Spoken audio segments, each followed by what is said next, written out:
Hello friends, Namaskar. This is Dr. Anurag Pratyush from GenX Dental Lounge, Ranchi. आपका दोस्त जो आपको हर वीक एक मैसेज देता है डेंटल रिलेटेड इश्यूज पे और जो डेंटल से रिलेटेड जो बातें हैं मैं चाहता हूँ मैं आपको उस पर एजुकेट करूँ। So today on the topic which I am going to talk is osteoporosis.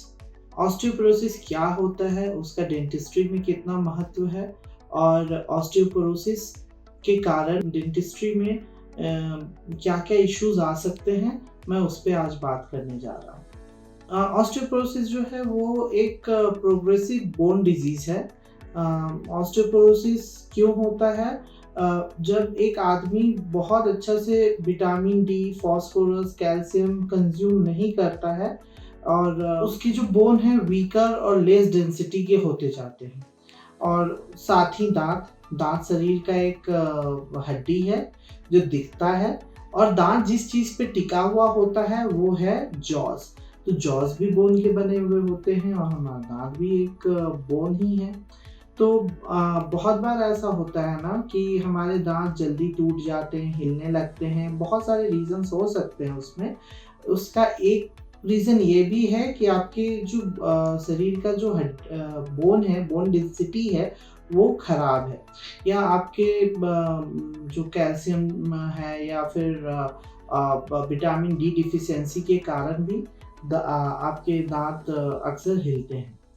तो आज इस टॉपिक पे मैं बेसिकली बात करने जा रहा हूँ वो है ऑस्टियोपोरोसिस।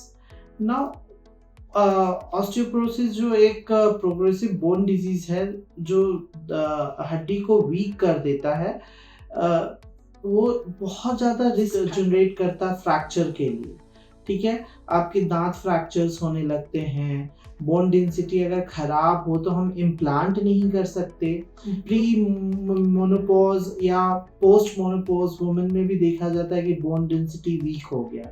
जनरली मैं अपने क्लिनिक में सारी औरतों को बोलता हूँ कि कैल्शियम लेने के लिए, कैल्शियम का इंटेक लेने के लिए। वुमेन्स में ऑस्टियोपोरोसिस बहुत कॉमन है। एक रीज़न हो सकता है जेनेटिक, फैमिली हिस्ट्री में हो तो भी ऑस्टियोपोरोसिस हो सकता है। आप जैसे जैसे बूढ़े होते जाते हैं आपके बोन्स कमज़ोर होते जाते हैं। After nowadays we see after 65 men और वुमेन दोनों में बोन जो है बहुत वीक होते जाते हैं। इनएक्टिव लाइफस्टाइल एक बहुत बड़ा रीज़न है बोन ऑस्टियोपोरोसिस होने का। ठीक है, स्मोकिंग और calcium and vitamin D deficiency. आज के दिन में कैल्शियम और विटामिन डी डिफिशियंसी बहुत कॉमन है। हम धूप में नहीं निकलते हैं, बच्चे आजकल खेलते भी नहीं हैं, फील्ड्स रहे नहीं, तो विटामिन डी डिफिशियंसी बहुत कॉमन है। और हम जनरली अपने कार से निकले फिर एसी में आके बैठ गए। मुझे याद है कि बचपन में हम बैठा करते थे धूप में, घंटों धूप सेका करते थे, वो अब लिटरली वैनिश हो गया है, ख़त्म के कगार पे है। तो वो भी एक रीज़न हो सकता है बोन डेंसिटी कमज़ोर होने का। तो अगर हम अपने जो यंग जनरेशन है, आज की जनरेशन है या जो ज़्यादा अल्कोहल कंज्यूम करते हैं, मैं तो उनको सलाह दूंगा कि लिमिट करें अपने कंज्यूमर इंटेक को। इनएक्टिव लाइफस्टाइल को चेंज करें, एक्टिव करें, वॉकिंग करें, ये सब करें। थोड़ा सा समय जो सुबह की धूप होती है उसमें ज़रूर बैठने की कोशिश करें अगर धूप। ईट, डाइटरी फैक्टर बहुत बड़ा इश्यूज है तो इनटेक करें, जैसे दूध हो गया, अंडा हो गया। जो नॉन वेजिटेरियंस हैं उनके पास बहुत ज़्यादा सोर्सेस हैं, प्लीज़ आप उस पर थोड़ा सा सर्च करें। और स्मोकिंग को तो पूरी तरह से स्टॉप करना चाहिए। अगर आपको ऑस्टियोपोरोसिस है या फिर बोन से रिलेटेड कोई भी प्रॉब्लम है, आप उसको स्टॉप करें। Take calcium and vitamin D supplements, tablets जो आपके डॉक्टर्स आपको प्रिस्क्राइब करें वो सब आपको लेना चाहिए।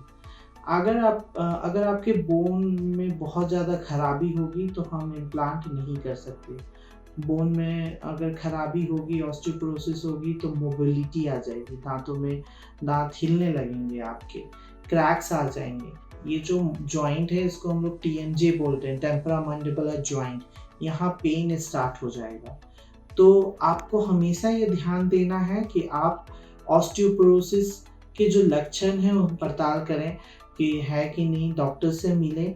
और बोन डेंसिटी के लिए बहुत सारे ऐसे इक्विपमेंट्स अब आ गए हैं, और बहुत सारे जाँच हैं जो आप कर सकते हैं, जिससे पता चलता है कि आपका बोन डेंसिटी कैसा है। उसके बारे में जागरूक हों, पता करें कि आपकी बोन डेंसिटी कैसे मेजर्स की जा सकती हैं, अपने ऑर्थोपेडिशियन से मिलें। And second thing I want to say कि दाँत बहुत इम्पोर्टेंट है आपकी खूबसूरती को बढ़ाने के लिए, दाँत और बाल। अगर दाँत नहीं रहेंगे आप बहुत ख़राब दिखेंगे। एंड स्पेशली टू वुमेन्स, मेरी बहनें, माताएँ और फ्रेंड्स, आपको बहुत ज़रूरी है कि आप जब बच्ची 14 साल के बाद का उम्र एक्वायर करती हैं, तो उनको आप अच्छा एक डाइट दें, सप्लीमेंट्स दें, विटामिन डी के सप्लीमेंट्स दें, कैल्शियम सप्लीमेंट्स दें। Thank you so much.